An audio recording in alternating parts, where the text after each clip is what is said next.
And ఎవరైతే cypress కంట్రీకి ఫర్దర్గా మూవ్ అవ్వాలనుకుంటున్నారో క్యాండిడేట్స్కి నేను ఒకటే చెప్తున్నాను, మీరు ఏ డాక్యుమెంట్ అయినా ఇష్యూ చేస్తే అన్ని ఒరిజినల్ సర్టిఫికేట్ ఇప్పుడు ఉండాలండి.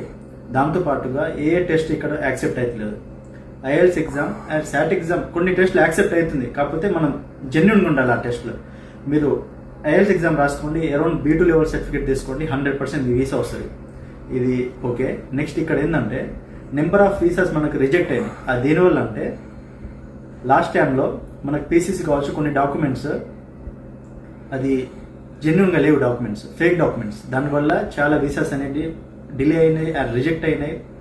అందుకనకే నెక్స్ట్ సెప్టెంబర్ ఇంటేక్ ఎవరైతే క్యాండిడేట్స్ వస్తున్నారో వాళ్ళందరికీ నేను ఒకటే చెప్తున్నా, జెన్యున్ ఫైల్ ఉంటేనే మీరు ఎలిజిబుల్ సైప్రస్ కంట్రీకి, otherwise you are not eligible.